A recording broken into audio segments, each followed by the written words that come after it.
क्या मोदी को मिलेगी माफी? महाराष्ट्र के लिए शिवाजी अहम, बीजेपी के लिए चुनाव। नमस्कार दोस्तों, मैं हूं आपके साथ हर्ष भारद्वाज। पहले महाराष्ट्र के सीएम एकनाथ शिंदे माफी मांगते हैं, फिर उप मुख्यमंत्री ने माफी मांगी और फिर पीएम मोदी तक माफी मांग लेते हैं, क्योंकि जिन छत्रपति शिवाजी महाराज की प्रतिमा का अनावरण पिछले साल 4 दिसंबर को मोदी ने किया, वो गिर गई और अब माफीनामे का दौर शुरू हो गया है। वो इसलिए क्योंकि महाराष्ट्र में जल्द चुनाव होने वाले हैं और एनडीए को भारी नुकसान उठाना पड़ सकता है। महाराष्ट्र की 288 सीटों पर 2 महीने बाद विधानसभा चुनाव होने हैं और अब यह मुद्दा आग की तरह फैल गया है। महाराष्ट्र में शिवाजी महाराज को भगवान की तरह पूजा जाता है। वैसे तो ये पूरे महाराष्ट्र में एक आस्था का विषय है, लेकिन कोंकण, पश्चिम महाराष्ट्र और मराठवाड़ा में उन्हें मानने वालों की अच्छी खासी तादाद है। इन इलाकों में 20 जिले आते हैं। विधानसभा की सीटों को देखा जाए तो इन 3 इलाकों में 100 सीटें आती हैं और ये 100 सीट किसी भी पार्टी के जीतने के लिए काफी महत्वपूर्ण है। इसलिए इस वक्त माफी मांगना बीजेपी की मजबूरी हो गई है। हमारे लिए छत्रपति शिवाजी महाराज आराध्य देव है। मेरे आराध्य देव छत्रपति शिवाजी महाराज, मैं उनके चरणों में सर झुका करके क्षमा मांगने का कर रहा हूं। आराध्य देव की पूजा करने वालों को भी, उनकी भी सर झुका करके क्षमा मांगता हूं। हमारे लिए छत्रपति शिवाजी महाराज ये सिर्फ राजा महाराजा राजपुरुष मात्र नहीं है। हमारे लिए छत्रपति शिवाजी महाराज आराध्य देव है।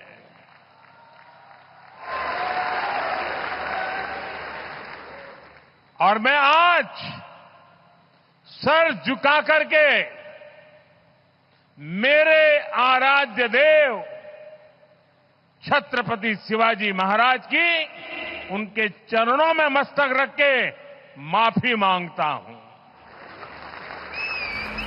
ये माफी इसलिए भी है क्योंकि हालिया लोकसभा चुनाव में कोंकण इलाके में शिंदे वाली शिवसेना और बीजेपी को बढ़त मिली थी और मराठवाड़ा और पश्चिम महाराष्ट्र में इंडिया गठबंधन ने लीड की थी। और अब बीजेपी को डर है कि इन विधानसभा चुनाव में कहीं कोंकण भी उसके हाथ से ना निकल जाए। शिवाजी महाराज के वंशज तय करते हैं चुनावी परिणाम। लगभग पूरे पश्चिमी महाराष्ट्र में शिवाजी महाराज के वंशज चुनाव लड़ते हैं। हालिया लोकसभा चुनाव में कई जगह उनके वंशजों को जीत मिली थी। पूरा मराठा समुदाय भी शिवाजी को खूब मानता है। इन समुदाय की आबादी महाराष्ट्र में 28% है। महाराष्ट्र में मराठा समुदाय ही चुनाव में दशा और दिशा तय करता है। शिवसेना की स्थापना भी बाल ठाकरे ने शिवाजी महाराज को राजनीति में भुनाने के लिए ही की थी। फिलहाल इस वक्त शिवाजी की प्रतिमा गिरने से 2 मुद्दों पर बीजेपी घिरती हुई नजर आ रही है। पहला ये कि शिवाजी का अपमान हुआ है। विपक्ष कह रहा है कि सब कुछ जानते हुए सरकार के लोगों ने प्रतिमा को आखिर क्यों गिरने दिया। दूसरा मुद्दा भ्रष्टाचार का है। विपक्ष का कहना है कि शिवाजी महाराज की प्रतिमा को तैयार करने में भी सरकार ने आखिर भ्रष्टाचार क्यों किया। फिलहाल महाराष्ट्र के सीएम भरोसा दिला रहे हैं कि इसकी सही जांच होगी। 2 कमेटी, ज्वाइंट कमेटी बिठाई है। एक को इसकी इंक्वायरी जांच करेगी, कार्रवाई करेगी, और दूसरे पैरेलल ये जो छत्रपति शिवाजी महाराज जी का प्रतिमा जो है, वो स्टैच्यू है, उसको जल्द से जल्द बनाने की जो भावना है हमारे सभी लोगों की, वो जल्द से जल्द हो जाए। इसलिए उसमें नेवी के अधिकारी, आईआईटी, आर्किटेक्ट, इंजीनियर और जो शिल्पकार है, जो इंटरनेशनल लेवल के जो शिल्पकार हैं, उन्हें भी बुलाया था। और इसमें हम वॉर फुटिंग पे इसमें निर्णय ले रहे। जल्द से जल्द छत्रपति शिवाजी महाराज जी का एक भव्य दिव्य प्रतिमा वहां बने, और इसकी तैयारी हम कर रहे। और बाकी इतना ही मैं कहूंगा कि इसकी राजनीति करने के बगैर इसमें सभी लोगों ने सहयोग करने की आवश्यकता है। छत्रपति शिवाजी महाराज जी हमारे महाराष्ट्र के आराध्य देवता है और उसका आदर रखना, सम्मान रखना हम सभी का काम। दरअसल शिवाजी की मूर्ति गिरने के बाद पीडब्ल्यूडी का एक पत्र सामने आया है जो इस मामले में कई सवाल उठा रहा है। पत्र में पीडब्ल्यूडी ने नट बोल्ट में जंग लगने की चेतावनी दी थी। हालांकि सरकार ने हवा को मूर्ति के गिरने का कारण बताया। सरकार के अंदर बैठे लोगों ने कहा कि 45 किलोमीटर की रफ्तार से हवा चली, जिसकी वजह से प्रतिमा गिर गई। यहां आपको बता दें कि मूर्ति का निर्माण इंडियन नेवी की तरफ से करवाया गया था, जबकि इसका लोकार्पण पीएम नरेंद्र मोदी ने किया था। हालांकि अब विपक्ष इस मुद्दे को शिवाजी के अपमान से ज्यादा जोड़कर देख रहा है। जहां उद्धव ठाकरे सरकार पर कई आरोप लगा रहे हैं, वहीं संजय राउत भी लगातार सरकार पर हमला बोल रहे हैं। उद्धव ठाकरे ने तो यहां तक कह डाला कि पूर्व राज्यपाल भगत सिंह कोश्यारी शिवाजी के खिलाफ बयान देते थे, अब मूर्ति गिरी है तो बीजेपी कह रही है कि हवा से गिर गई। अरे जब हवा से भगत सिंह कोश्यारी की टोपी तक नहीं उड़ पाई तो मूर्ति आखिर कैसे गिर गई। वहीं संजय राउत कह रहे हैं कि बीजेपी ने बड़ा भ्रष्टाचार किया है जिसका अंजाम बीजेपी को भुगतना होगा।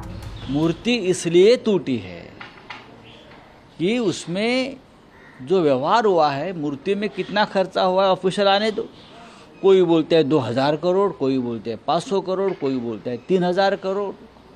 सामने आइए, हाँ कितना खर्चा हुआ है, उसमें से कितनी लागत लगी है, कितना खर्चा हुआ है, किसने कितना कमीशन खाया है शिवाजी महाराज के काम में।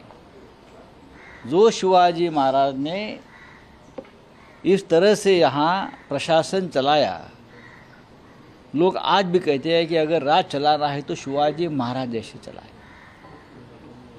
जनता की जो खेती है उसमें से एक काड़ी बोलते हैं, उसको भी हाथ मत लगाइए, वो ऐसा उनको ऑर्डर था उस वक्त अपने सरदारों को और अपने सैनिकों को। जनता को तकलीफ मत दीजिए, जनता के साथ कोई गैर व्यवहार भ्रष्टाचार मत करिए। वो महाराष्ट्र के शिवाजी महाराज, उसका मूर्ति बनाने में हजारों सैकड़ों करोड़ का भ्रष्टाचार देवेंद्र फडणवीस, खास एकनाथ शिंदे, अब अजीत पवार जी ने कहा है कि मैं आंदोलन करूंगा, उससे क्या होगा, इस्तीफा दीजिए। फिलहाल अभी ये मुद्दा काफी गरमाया हुआ है और विपक्ष और सरकार आमने सामने है और तो और आपस में कार्यकर्ताओं की झड़प भी देखने को मिल रही है। जाहिर है कि इस मामले को चुनावों में भुनाया जाएगा और चुनावों के परिणामों में भी इसका असर देखने को मिलेगा। चलिए अब शिवाजी महाराज के इतिहास के बारे में भी आपको बताते हैं। दरअसल 1630 में महाराष्ट्र में जन्म लेने वाले शिवाजी मराठा साम्राज्य के पहले छत्रपति थे। शिवाजी जब जन्मे तो उस वक्त दिल्ली की सत्ता पर मुगल साम्राज्य ने कब्जा कर लिया था। शिवाजी ने पहली बार बीजापुर सल्तनत के खिलाफ बिगुल फूका था और लड़ाई लड़ी थी। धीरे धीरे वो महाराष्ट्र में मुगल साम्राज्य की तरफ से स्थापित सेनापतियों को हराकर लोगों को आजादी दिलाने लगे। शिवाजी की वजह से ही 1850 के आसपास कोंकण और राजगढ़ इलाका मुगलों के चंगुल से छुड़ाया गया। 1656 में जब आदिल शाह की मौत हुई तो औरंगजेब ने यहां कब्जा कर लिया। इधर शिवाजी भी अपनी सेना लेकर वहां पहुंचे। दोनों में शुरुआती तनातनी हुई, लेकिन कहा जाता है कि शाहजहां के कहने पर औरंगजेब ने शिवाजी से समझौता कर लिया था। यह समझौता ज्यादा दिनों तक नहीं चल पाया। 1666 में दोनों फिर आमने सामने आ गए। शिवाजी ने इस बार लड़ाई जीत ली और उन सूबों को वापस ले लिया जिस संधि के तहत मुगलों को वो दी गई थी। कहा जाता है कि छत्रपति शिवाजी महाराज ने मराठा समुदाय को जोड़ने के साथ साथ उनकी संस्कृति की रक्षा भी की। उनके ही कार्यकाल में मराठा समुदाय का सबसे ज्यादा विकास हुआ। शिवाजी के बारे में कहा जाता है कि उन्होंने दिल्ली की सल्तनत के सामने कभी अपना सिर नहीं झुकाया, न हार मानी, और लोग इसी वजह से उनकी पूजा तक करते हैं।